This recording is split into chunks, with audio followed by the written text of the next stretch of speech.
शाहू महाराजांची जयंती दिल्लीत पहिल्यांदा संसद भवन मध्ये जर कुणी सुरुवात केली असेल तर हा संभाजी छत्रपती आहे. आजपर्यंत एकदाही शाहू महाराजांची जयंती ही संसद भवन मध्ये पार्लमेंट मध्ये झाली नव्हती. ते मी सुरुवात केलेली. मला हे पुरोगामित्व शिकवतात. मला एक प्रश्न विचारायचा आहे. एक यासीन भटकळ हा अतिरेकी होता. अतिरेकी आहे. इंडियन मुजाहिदीन संघटनेचा तो सदस्य आहे. जर्मन बेकरी जो बॉम्बस्फोट झाला त्याचा मुख्य आरोपी आहे. 7-8 ठिकाणी ते आज भारतात जे बॉम्बस्फोट झाले त्याचा तो प्रमुख आहे. प्रमुख म्हणण्याच्या तो त्याचा मुख्य एक भाग होता त्याचा. हा यासीन भटकळ विशाळगडला राहिला होता ही त्याची नोंद आहे. एवढा मोठा अतिरेकी राहिलाय कुठं विशाळगडवर किल्ल्यावर. त्यावेळी हे महाशय कुठे होते? त्यावेळी यांचं पुरोगामित्व लपलं होतं आणि मला शिकवतात पुरोगामित्व काय. शाहू महाराजांच्या घराण्यात शिवाजी महाराजांच्या घराण्यात माझा जन्म झालाय आणि म्हणून मला काय पुरोगामित्व आहे मला पूर्णपणे माहित आहे. गडकोट किल्ल्यांचं मी प्रामाणिकपणाने काम करत आलोय आजपर्यंत. रायगड किल्ल्याचं आहे.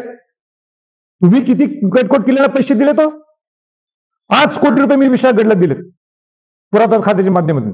रांगणा जिथं तारा राणींचं वास्तव्य तिथं होतं ते 5 कोटी सुद्धा कोणी दिले नाहीत. माझ्या प्रयत्नातून गडकोट किल्ल्याच्या पुरातत्व खात्याच्या माध्यमातून दिले. हे ते दिसलं नाही. मग गडकोट किल्ल्यांसाठी मी प्रामाणिक प्रयत्न करायला नको? अतिक्रमण निघण्यासाठी माझा प्रयत्न नसावा? 1.5 वर्षापासून मी मागं आहे. त्यावेळी तुम्हाला 1.5 वर्षात पालकमंत्रीत्व तुम्ही असताना तुम्हाला किंबहुना आणि इथल्या नेत्यांना दिसून येते का? सरकारने सुद्धा का गांभीर्य घेतलं नाही? का प्रशासनाने गांभीर्य घेतलं नाही? जे तुम्हाला माहित होतं मी येणार आहे तिथं, सगळे शिवभक्त येणार आहेत, आक्रोश आहे शिवभक्तांच्या मध्ये, का तुम्ही यंत्रणा लावली नाही? आक्रोश दाखवणार आहे शिवभक्त, कारण का त्यांची जेन्युअनली तो अडचणीत आहे. अडचणीत आहे म्हणण्यापेक्षा बघायला लागलाय ना काय चाललंय आता विशाळगडवर. अहो ज्या विशाळगडनी शिवाजी महाराजांना संरक्षण दिलं, रक्षण केलं, स्वराज्याचं रक्षण केलं, ज्या विशाळगडमध्ये छत्रपती शिवाजी महाराजांच्या बरोबर छत्रपती संभाजी महाराज, छत्रपती राजाराम महाराज, तारा राणींचं वास्तव्य होतं. अनेक राजधानीमध्ये विशाळगड ही एक राजधानी आहे मराठ्यांची. आणि या विशाळगडवर असा गलिच्छपणा जो चालतो तुम्ही सहन करू शकता? तुम्ही म्हणता संभाजीराजांचं पुरोगामित्व काढायला लागलं. अहो तुम्ही स्वतः तुमचं पुरोगामित्व काय तुम्ही स्वतः आत्मचिंतन करा. कुठनं पैसे इकडे तिकडे गडबड केलेत आणि जाता मग दुसऱ्या महायुतीमध्ये आयुष्यभर शाहू फुले आंबेडकरचं नाव घेता आणि जातात तिसरीकडे. मला शिकू नये तिने आणि कोणी शिकू नये मला. मी प्रामाणिकपणाने करत आलेलो आहे, याच्या पुढे सुद्धा प्रामाणिकपणाने करणार. शिवाजी महाराजांचं, शाहू महाराजांचा आदर्श घेऊन चालणार आहे संभाजी छत्रपती, तसंच चालणार. आणि म्हणून मला स्पष्ट तुमच्या पुढं त्या गोष्टी बोलायच्या होत्या. अनेक वृत्तपत्रातनं सगळ्यांनी माझ्याबद्दल जे मी काही बोललो ते बोललेच सगळे. आणि तुम्हाला काही विषय प्रश्न असतील तर आपण मला विचारा. घडलं विशाळगडवर, विशाळगडच्या पायथ्याला, मी मुळीच त्याचं समर्थन करत नाही. पण हे घडलं का ह्याचे कारण तर शोधायला पाहिजे.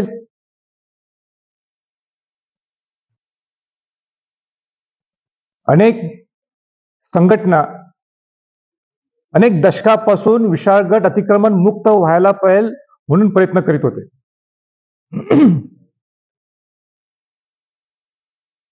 1.5 वर्षाच्या अगोदर 4 डिसेंबरला मी आणि सर्व शिवभक्तांनी अनेक संघटना सगळी आम्ही एकत्र विशाळगडला गेलो होतो.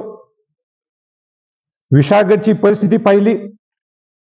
इतकी महाभयानक परिस्थिती तिथं आहे, आजही आहे.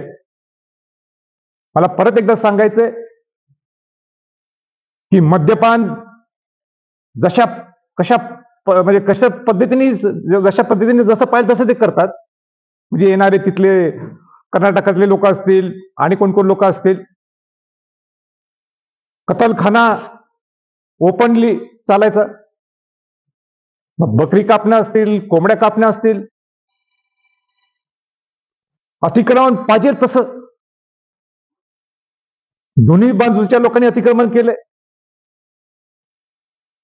सरकारने अतिक्रमण केलंय त्याच्यात. माझा प्रश्न सुद्धा सरकारला आहे, प्रशासनाला माझा प्रश्न आहे. किल्ला हा पुरातत्व खात्याचा.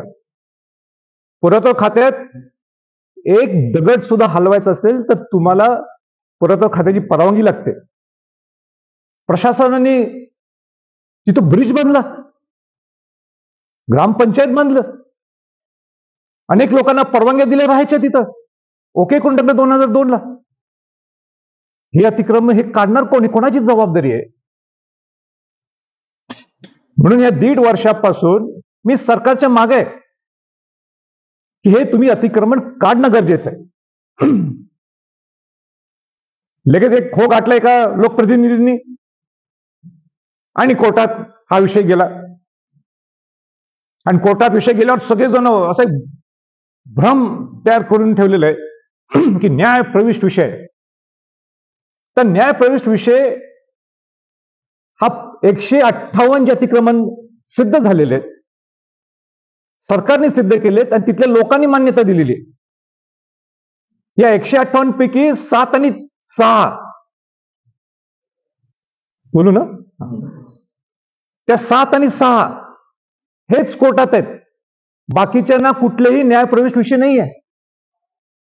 खाली सुद्धा जे गाळे आहे तिथं एकच माणूस हा कोर्टात गेलेला आहे, कैलाश पाटील म्हणून. कल्पेश पाटील एकच माणूस गेलाय. बाकीच्यांचं अतिक्रमण तुम्ही का काढलं नाही? माझा सरकारला अनेक प्रश्न आहे, माझा प्रशासनाला अनेक प्रश्न आहे. तुम्ही काल निर्णय घेतला, काल काय निर्णय घेतला? आजपासून तुम्ही अतिक्रमण सर्व काढलं जाईल. घेतला ना निर्णय तुम्ही? शिवभक्तांच्या आक्रोशामुळे असेल तुम्ही निर्णय घेतला. मग निर्णय तुम्ही घेऊ शकता की अतिक्रमण आम्ही काढू शकतो, मग अतिक्रमण तुम्ही या 1.5 वर्षात का काढलं नाही? हा माझा प्रश्न आहे.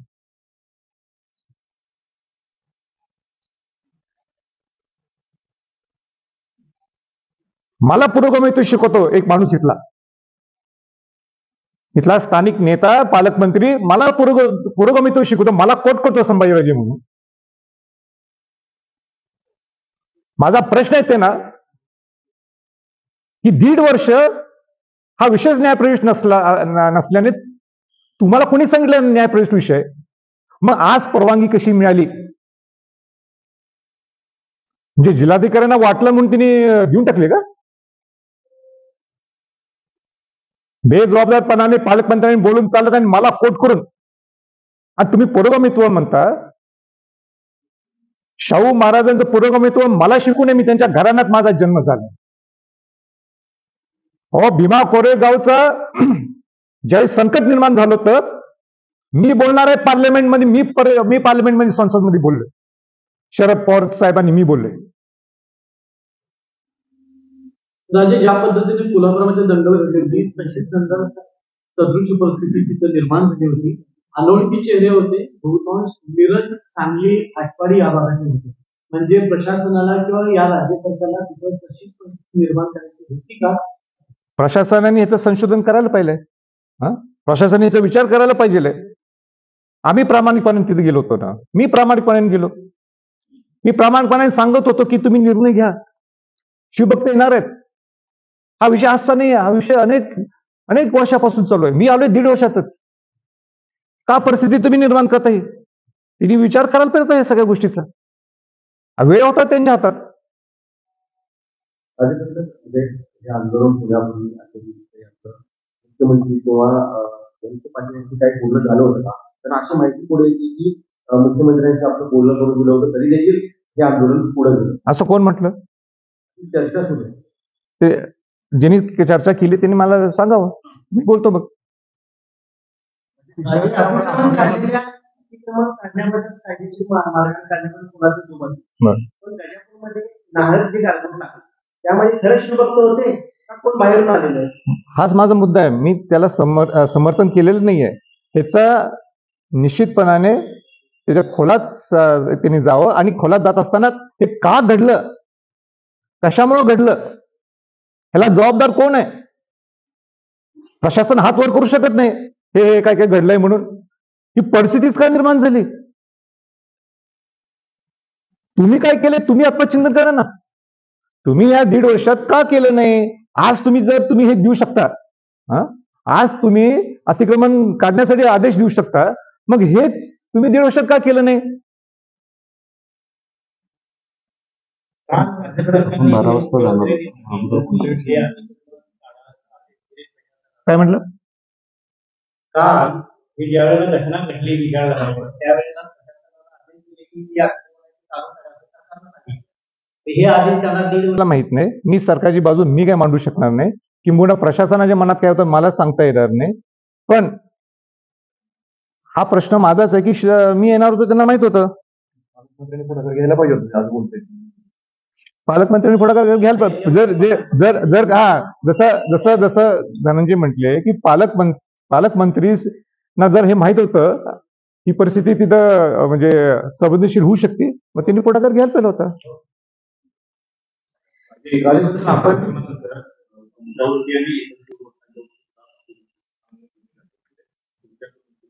माझ्यावर गुन्हा नोंद केलाय का? सर गुन्हा नोंद केला असेल तर मी निघालो होता शाहूवाडी पोलीस स्टेशनला.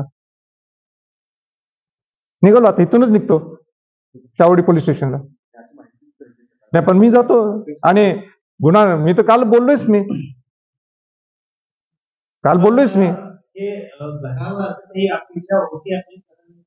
काय? हा नाही हे बघा, हे काम प्रशासनाचं आहे. शिवभक्तांचा आक्रोश होता हे त्यांना कल्पना होती. शिवभक्तांचा आक्रोश का होता त्याचं सुद्धा त्यांना गांभीर्य होतं. मग त्यांनी सिस्टम का लावली नाही? का सिस्टम लावली नाही? मी स्वतः तिथे येणार आहे. हीच मोठी बातमी. हेच मोठं ह्याच पॉईंट तुम्ही गांभीर्याने घ्यायला पाहिजे होता.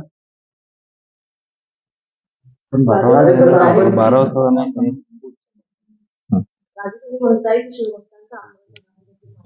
हा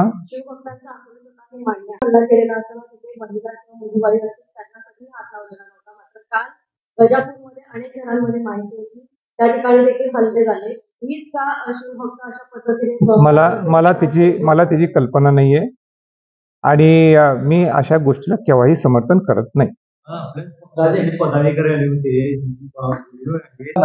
त्या पद्धतीचा 100% त्या ठिकाणी हिंदूंची अतिक्रमण होती, त्या ठिकाणी हिंदूंची दुकानं होती आणि कुठल्याही पद्धतीने प्रोपोगंडा करून त्या ठिकाणी हिरवळच आम्ही काढली का आणि आम्ही अशा पद्धतीने स्टेटमेंटच केले का हे वातावरण देण्याचं कोणी प्रयत्न करू नये. एक पदाधिकारी म्हणून माझी महाराष्ट्राला विनंती आहे. याच्या पूर्वी जे छत्रपती संभाजी महाराजांनी सांगितलेलं आहे, यासीन भटकळ सारखा माणूस त्या ठिकाणी राहतो. या कोल्हापुरामध्ये बॉम्ब बनवण्याचे कारवाया करण्यासारख्या गोष्टी घडतात.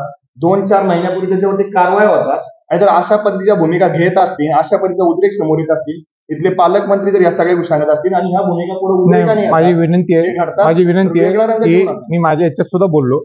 माझा प्रामाणिक मुद्दा काय होता? अतिक्रमण काढणे. बरोबर. मी हे सुद्धा म्हटलं अतिक्रमण दोघांचं आहे म्हटलं का नाही मी? तर आता विषय इकडे तिकडे नेऊ नये अशी माझी सर्वांना विनंती आहे. आपण मलकापूरमध्ये असताना खरं तर वरती गडावरती दगड होती. मला हे पोलिसांचं काम आहे. पोलिसांनी हे सगळी माहिती घ्यायला पाहिजे. हे तुम्ही दगडफेक म्हणताय, मला खरंच कळत नाही. तुम्ही एवढं पोलीस प्रोटेक्शन, तुम्ही बॅरिकेड्स लावलेत, हे लावले लोक, मला खरंच माहित नाही काय चाललंय. आमच्या राजवाडीमध्ये बोलतो राजेंच्या आमच्या गाड्याकडे पुढे दबावाला प्रशासन बळी पडला आणि त्यांच्यामुळे 100% मी परवा सुद्धा बोललोय. मला सांगा, या 1.5 वर्षात ते जे सत्तेत लोक आहेत त्यांच्याशी ते कनेक्टेड असल्यामुळं, त्यांच्याशी ते काय सहयोगी असल्यामुळं त्यांनी प्रेशर टाकलेलंच आहे. पूर्वीच्या जिल्हाधिकाऱ्यांनी एवढा धाडशी निर्णय घेतला, त्या जिल्हाधिकाऱ्यांनी धाडशी निर्णय घेतला, त्या जिल्हाधिकाऱ्यांचं कौतुकच करायला पाहिजे. धाडशी निर्णय घेतला आणि अतिक्रमण काढायला लावलं. अतिक्रमण काढायला सुरुवात झाली, मग का बंद झालं? ते कोणी बंद करायला लावलं? परत मी सांगतो, 158 हे अतिक्रमण सिद्ध आहेत, दोन्हीकडचे सिद्ध आहेत. मग त्यामध्ये 6 आणि 13 नुसते कोर्टात गेले, बाकीची मोकळीच आहेत ना. म्हणूनच तुम्ही आज अतिक्रमण काढायचे आदेश दिलेत.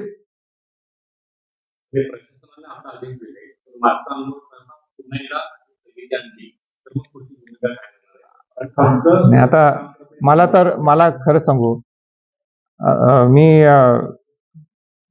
मी प्रामाणिकपणाने आज पण गटकोट किल्ल्यांचं काम करायला लागलो, प्रामाणिकपणाने.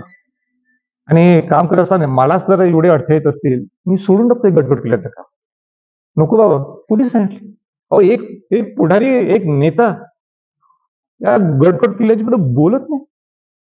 सगळे नुसतं मतं मिळवण्यासाठी सगळे खेळ चालू असतात. 350 हा शिवराज्याभिषेक सोहळ्याच्या वर्षी, त्यांची 350 शिवराज्याभिषेक सोहळ्याच्या वर्षी म्हटले होते आम्ही 450 कोटी रुपये देऊ. काय दिले किल्ल्यांना? काय दिलेत? मी बोलायला लागलं सरळ बोलू शकतोय. एवढा त्रास जर मला सगळे देत असतील आणि जर सगळ्या नेत्यांना आणि सगळ्यांना, इव्हन कोल्हापूरच्या लोकांना मी जर नको असेल आणि सगळ्यांना नको असेल, तर मला सांगा, मी थांबतो. मला नाही करायचं. बस झालं, मला त्रास व्हायला लागलाय, बस झाला. रायगडचं महिन्यातले 4-4 दिवस मी त्या गटकोट किल्ल्यांसाठी, रायगडसाठी द्यायचं. तिकडे माझ्यावर आरोप करायचे. एक कमिशन खाऊन देत नाही कोणाला तिथं मी. मला बोलायला लावू नका. त्रासून गेलो मी आता. विशाळगड का? मला काय याच्यात राजकीय स्वार्थ मिळवायचा होता? प्रामाणिकपणाने गटकोट किल्ल्यांचं काम करण्यासाठी शिवाजी महाराजांचं ज्या किल्ल्यांनी त्यांना आश्रय दिले, त्याच्यावर बोलणार तुम्ही? त्याच्यावर कोण बोलत नाही? पत्रकार मला सुद्धा असे प्रश्न विचारतात. सॉरी, म्हणजे तुम्हाला मी ब्लेम करत नाही. अहो, विचारा ना हे प्रश्न. तुम्ही पालकमंत्र्यांना काय विचारत नाही? हे प्रश्न त्या मुख्यमंत्री, उपमुख्यमंत्र्यांना काय विचारत नाही? त्यांना विचारा, तुम्ही काय केलंय? तो अतिरेकी यासिन भटकळ येतो का? बसलो आपण का? कोल्हापूरच्या पत्रकारांनी त्यांना विचारलं नाही का? पालकमंत्र्यांना विचारलं नाही? पुरोगमे तुम्हाला शिकवतात का? विचारलं नाही तुम्ही? ते चालते का तुम्हाला? तो 7 दिवस राहतो एवढा मोठा अतिरेकी आपल्या कोल्हापूर जिल्ह्यात. शिवाजी महाराजांनी जे रक्षण केलं आपल्याला स्वराज्यासाठी, त्या किल्ल्यातून राहतो. या अतिक्रमणामध्येच हेच चालतंय का? हा प्रश्न विचारला त्यांना. गडावर अतिक्रमण झालं त्या 5-6 वर्षांच्या हो,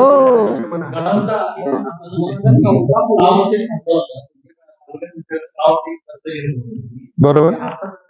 हो, बरोबर. मला उशीर कळाला. मी खंत सुद्धा व्यक्त केलेली आहे. मला वाईट वाटतंय मी का गेलो नाही विषयावर. माझी जबाबदारी मी स्वीकारतो. नाही, माझी जबाबदारी मी स्वीकारतो की मी हा विषय पूर्वीच घ्यायला पाहिजे होता, तो घेतला नाही. मी जबाबदारी पळून जाणारा माझं नेतृत्व नाही आहे. हो, माझी जबाबदारी होती, मी जायला पाहिजे होतं, मी गेलो नाही. मी खंत व्यक्त करतो. आणि दुसरं खंत व्यक्त करताना हे सांगतो, मला आनंद आहे की ज्या रायगड किल्ल्याचं, ज्या शिवाजी महाराजांची राजधानी होती, ज्या शिवाजी महाराजांना छत्रपती संबोधलं गेलं, ज्या ठिकाणी शिवाजी महाराजांचा राज्याभिषेक सोहळा झाला, ज्या ठिकाणी शिवाजी महाराजांची मेघडंबरी होती, जो पुतळा नव्हता, तो पुतळा ह्या संभाजी छत्रपतींनी सर्व शिवभक्तांनी बसवला. शिवाजी महाराजांचा राज्याभिषेक सोहळा थाटात सुरू केला, तो जगात पोहोचला.